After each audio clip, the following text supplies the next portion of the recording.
The ongoing detention and trial of the leader of the Indigenous peoples of Biafra, Nnamdi Kanu, has sparked fresh controversy following a confrontation on the floor of Nigeria's House of Representatives.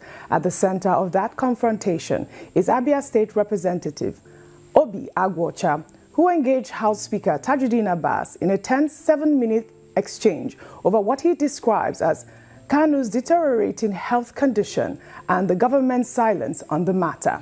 Agwocha had raised a point of privilege during Tuesday's plenary, demanding answers to a letter he submitted nearly 2 months ago to the Speaker, Attorney General of the Federation, Lateef Fagbemi, and President Bola Ahmed Tinubu regarding Kanu's worsening health. In dramatic fashion, he declared that Nnamdi Kanu is on the verge of death, insisting it was a matter of life and death that warranted urgent parliamentary intervention. The Speaker ruled him out of order, but Agwocha's persistence has yielded results. The House is now scheduled to debate his motion this week, following Deputy Speaker Benjamin Kalu's intervention. Well, Agwocha's involvement in this case is not coincidental. He has been formally authorized by Nnamdi Kanu himself to interface with the Nigerian government on his behalf. Well, joining us now to discuss these developments, the medical concerns, the parliamentary battle ahead, and what he believes must happen next is the representative for Ikuano, Umuahia North, Umuahia South Federal Constituency of Abia State, Honorable Obi Agwocha. Thank you very much for joining us on the program this morning. Thank you very much, OJ. I'm happy to be here. Thank you. Honorable Agwocha, let's start with Tuesday's heated exchange with Speaker Abbas. You raised Nnamdi Kanu's health as a point of privilege, but the Speaker ruled you out of order. Now, can you walk us through what happened and why you felt this approach was necessary? You stated that Nnamdi Kanu is on the verge of death. What specific information do you have about his health condition that led you to make, such a grave assertion? Well, on the 21st of August, I had paid a visit to my constituent, Mazi Nnamdi Kanu, at the DSS detention. And when I met with him, honestly, I thought I was seeing a ghost-like figure.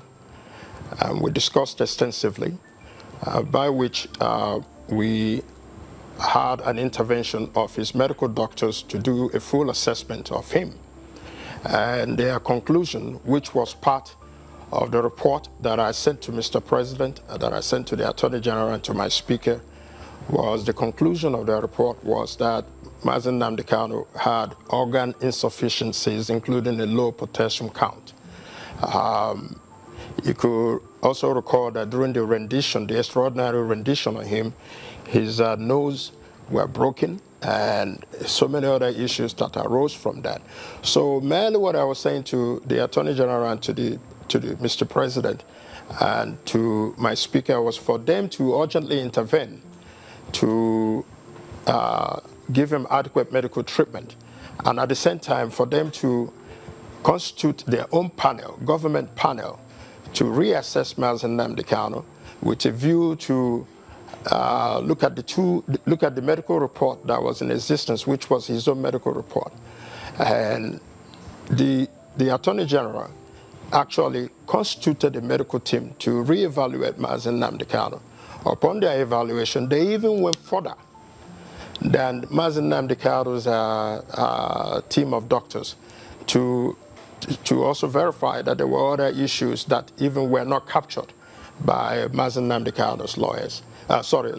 Doctors. So the court in its sitting also instituted another panel of Nigerian Medical Association to independently verify the other two reports and assess Mazi Nnamdi Kanu. So we are still waiting for the NMA report to be made available to the court so that we can look at how far that he has gone into the deterioration of his health. But Mazi Nnamdi Kanu, make no, we should not be under any illusion.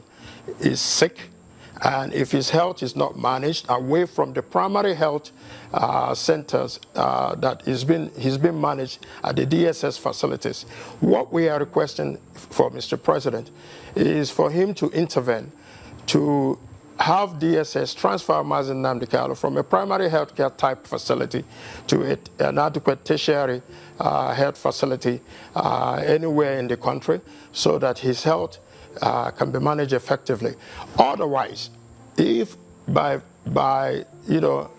providence that they allow Mazi Nnamdi Kanu to continue to deteriorate and he dies in detention, it will be catastrophic and volatile, especially in the Southeast, for them to manage. What we want is for the government to be circumspect about it and look at it critically, that Mazi Nnamdi Kanu has a fundamental human right. He has neither been convicted for any crime in Nigeria, nor, so that for him, the same right that should be availed to me or to any other Nigerian should also be accorded to Mazi Nnamdi Kanu. His health is very paramount and must be treated accordingly. All right, Honorable Agocha, thanks for the information. You're very specific. You're also very detailed. But I'll also, at the risk of asking for personal information, I'm wondering, since you've engaged directly with Mazi Nnamdi Kanu and with his medical team, and you're specific in what you are requesting for, the sort of medical attention at a medical facility that you think will be able to look after him. Do you have an idea of what ails him? What is he suffering from? I get the point of the broken nose, a few other things that you mentioned.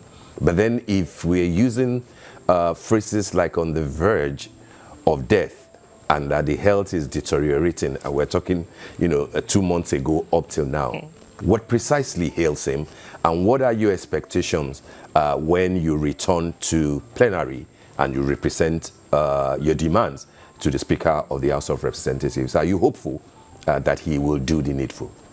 I lost you there a bit, okay, but let me try to make the general assessment of what you just said. Yeah, I used the word on the verge of death because of the deteriorating conditions as were assessed by his own doctors. And as well, when the second team of doctors constituted by, I believe, at the leave of the Attorney General, also went further than the doctors. That means that, at the baseline, which is Nnamdi Kanu's doctors, are saying that he has organ deterioration and insufficiencies, low potassium. And if we continue to allow him to stay in that condition unmanaged and not given adequate medical treatment, then what we are invariably saying that Mazi Nnamdi Kanu is going to be on the verge of death, which was why I urgently said, please take this man away from the DSS treatment facility, which can be compared at best to a primary health facility. They will not be able to give him adequate treatment. And that was why I specifically requested for him to be taken to an adequate tertiary health facility where he can be given multiple attention on multiple issues to be treated. I mean, it's best for Nnamdi Kanu to be alive than to be dead. Even the judge in the matter said it's best for him. It's only somebody who is alive can stand trial. So, but fundamentally, this is something that is requested, that is due to Nnamdi Kanu as a citizen of Nigeria. Every citizen has a fundamental right to adequate health care and treatment. Now, regarding the Speaker, the urgency of it was why I came under privilege. One, because I have written them earlier, requesting for their intervention, and as a member, I deserve to have a response of whatever issues that I raise, whether it be positive or negative. So when they didn't respond, and it appears that that culture of silence existed in respect to Mazi Nnamdi Kanu, we cannot continue to deal with the issue of Mazi Nnamdi Kanu in private. It is important that it is venerated in public so that people would know his health status, his condition, and the solutions that we are providing for him to be treated. I don't think that asking for Nnamdi Kanu to be given adequate medical treatment is too much. But what we are saying that Mazi Nnamdi Kanu deserves every fundamental right to get adequate treatment from the state. Yes, thank you so much for that. Now, of course, we know that, you were specifically named by Nnamdi Kanu to interface with the federal government on his behalf, and you raised that order, that issue under Order 2, or Order 6, Rule 2, on privilege, like you rightly said. Now, in as much as the Speaker ruled you out of order, he has said and promised that this motion will be entertained under proper procedure. Have you gotten any commitment as to this being the case, when this might happen? I lost you there, but I think I understand what you are trying to ask. We've received a commitment from Mr. Speaker on the floor of the House of Representatives that he will allow for a proper motion to be brought to the House of Representatives for consideration. So within the next few days or within the next week, we hope to bring a proper motion for the consideration of the House of Representatives, and for the House of Representatives to take a position on that, to which will determine whether Mazi Nnamdi Kanu has a fundamental right to be given adequate treatment while in detention. So I'm happy that even though that we came through member privilege, that the Speaker has also agreed to allow for a proper motion to be put forth, and then when we hope, what we hope with not just myself, but in collaboration with other members, especially of the Southeast Caucus of the House of Representatives, that we all come together and stand up and demand for urgent intervention of Mr. Speaker of the House of Representatives and indeed Nigeria to ensure that Mazi Nnamdi Kanu is given adequate treatment that he so deserves. All right. Now, I'd like to discuss a few topics here. Some Nigerians are now calling for the release of Nnamdi Kanu. We are seeing these hashtag Free Nnamdi Kanu all over social media, including Vice President Atiku Abubakar, activist Omoyo Eleshora, and other Southeast leaders. And I know that this is coming especially after we saw reports from the North Katsina State, specifically of officials holding peace meetings with terrorist leaders under Operation Safe Corridor with pledges of reconciliation. Meanwhile, we know that Nnamdi Kanu, who I believe was discharged at one point in 2022 by the Court of Appeal, remains in detention. And these are the conversations that we're seeing online. Now, how do you reconcile these apparent double standard in the government's approach in dealing with Nnamdi Kanu's case? Now, do you believe there is any sort of ethnic or regional dimension to how the federal government treats security challenges in the Southeast versus the Northwest? Yeah, thank you very much for that question, OJ.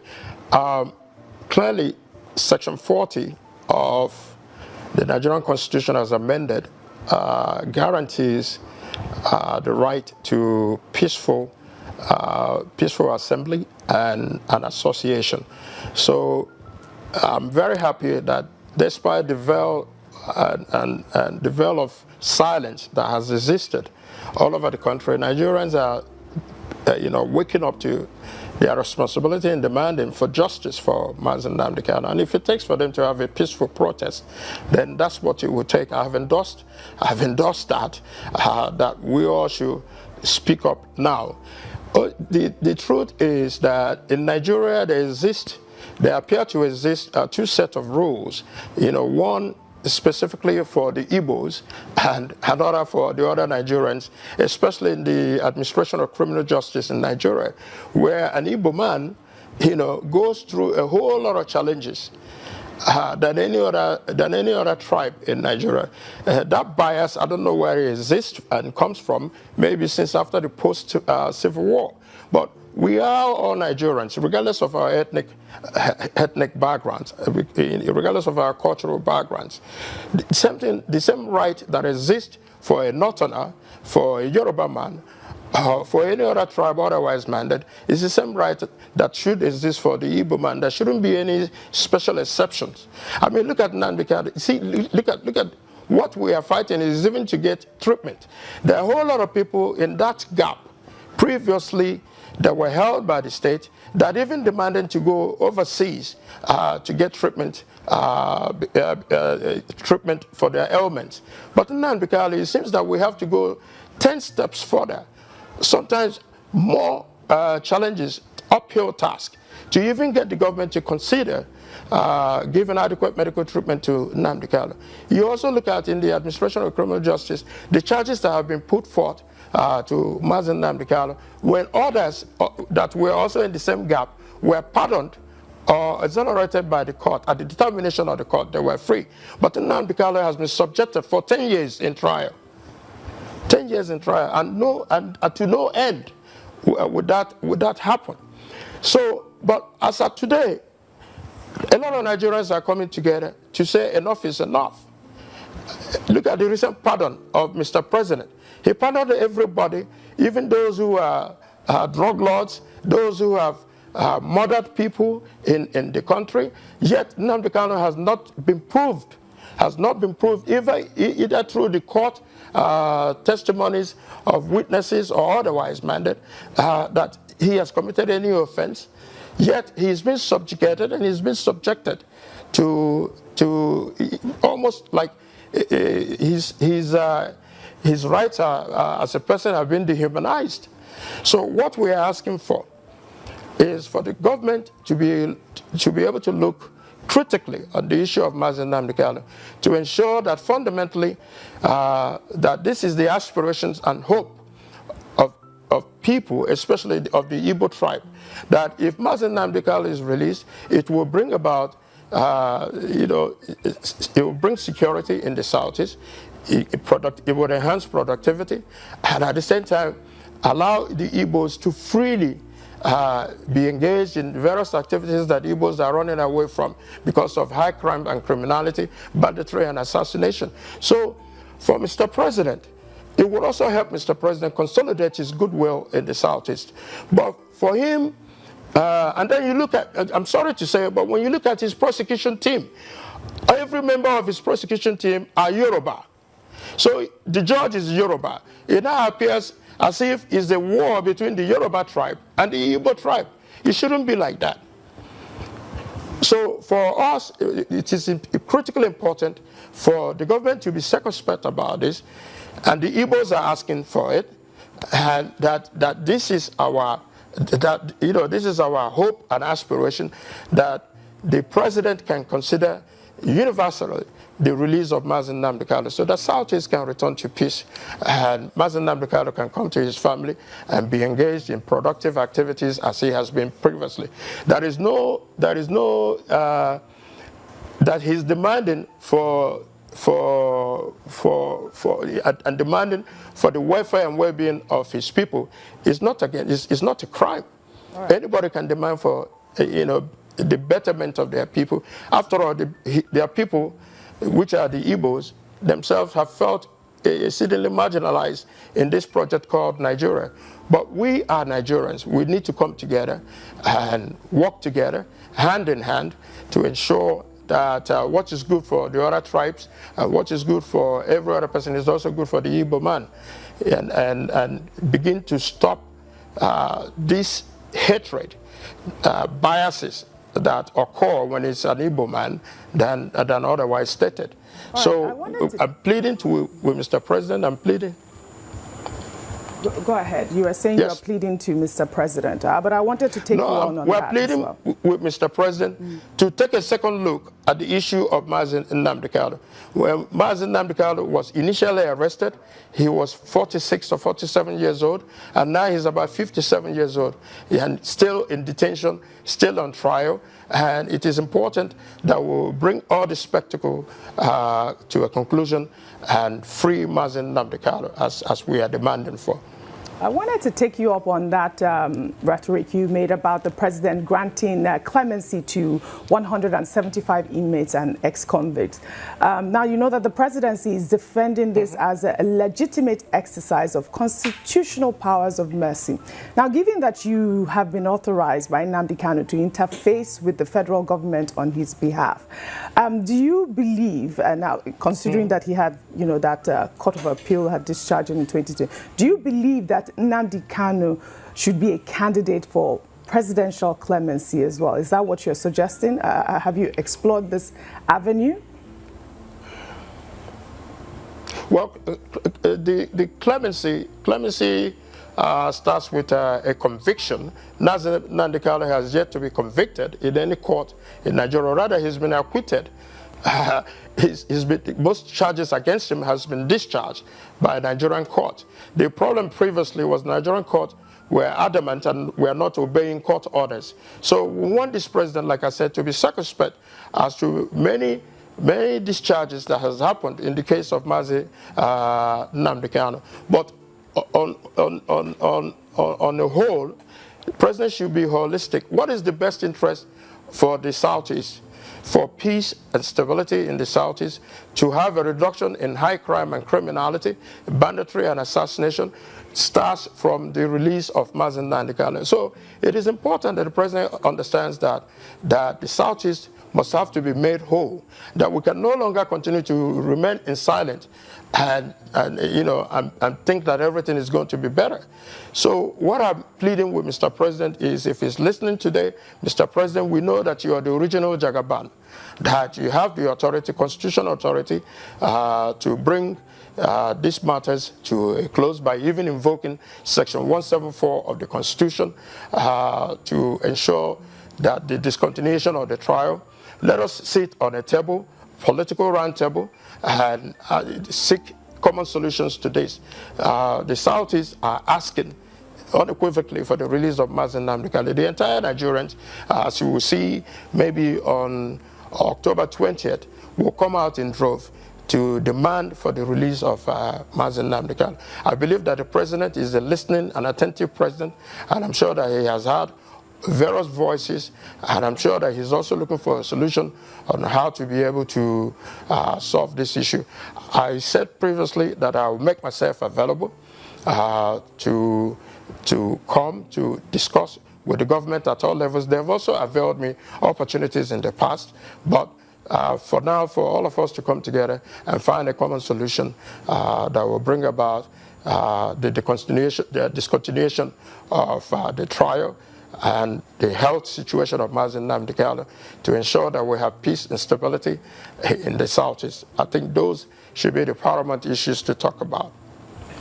All right, Honorable Agocha. And like you said, I've been given his mandate. Okay. I've been giving his mandate, yes, his legal mandate, to ensure that we negotiate with the federal government of Nigeria and to ensure that we seek a political solution that will bring all this to an end. All right, very well said, Honorable Agocha. First question, I would like to ask a couple, if you don't mind.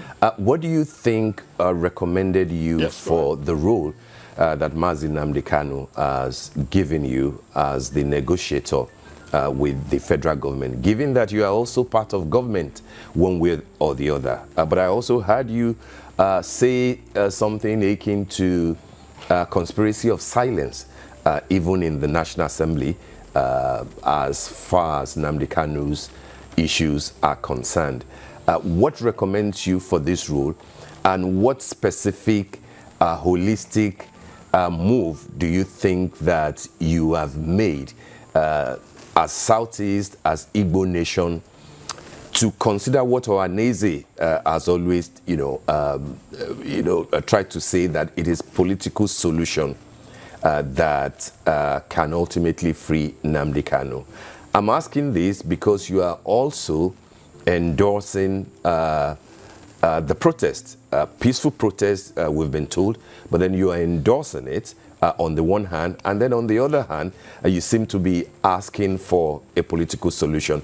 Do you think that the two can cohabit peacefully, given that you even use, yes, the word hatred when it comes to matters of the Igbo. So I'm trying to put all these things together to say, where precisely do you stand?